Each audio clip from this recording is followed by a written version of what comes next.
মমতা বন্দ্যোপাধ্যায়ের প্রতিশ্রুতি দুয়ারে চিকিৎসা, অর্থাৎ নাগরিকদের বাড়ির দরজায় পৌঁছে যাবে সরকারি চিকিৎসা পরিষেবা। ভাবনা তেমনটাই। সাধারণ মানুষ এই প্রকল্প নিয়ে কি ভাবছেন? পাওয়া যাবে? হবে কোনো বাড়তি সুবিধা? মানুষ যাতে এখান থেকে ধরো আমাদের ঝাড়গ্রাম যেতে ধরো 25 কিলোমিটার, সেটা বাড়ির সামনে পেয়ে যাচ্ছে, মানুষ খুব উপকৃত হবে।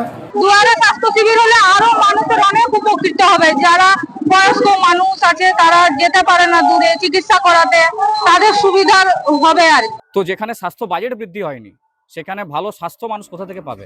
তাই তো এখানকার মানুষ রাজ্যের বাইরে যাচ্ছে এবং প্রাইভেটে চিকিৎসা করাতে বাধ্য হচ্ছে। অনেক বয়স্ক আছে যারা হয়তো প্রেসার, সুগার, চোখের ছানি টানি এসব দেখাতে যেতেও পারে না, হসপিটালে তো সবাই যেতে পারে না। কিন্তু যদি স্বাস্থ্য শিবিরটা হয় সেখানে গিয়ে বয়স্করা দেখাবে, আর আমাদেরও হবে। অনেকে হ্যান্ডিক্যাপ আছে, ওরাও তো যেতে পারে না সবসময় সব জায়গায়। সেটা তো সময় কথা বলবে, কারণ বর্তমানে অতীতে আমরা যা দেখেছি, শিক্ষা স্বাস্থ্য যেটা মৌলিক অধিকার মানুষের, সেখান থেকে মানুষ আজ হতাশাগ্রস্ত, সরকারের ব্যাপারে উদাসীন, পর্যাপ্ত ডাক্তার নেই, চিকিৎসা ব্যবস্থা আজকে ভেঙে পড়ছে।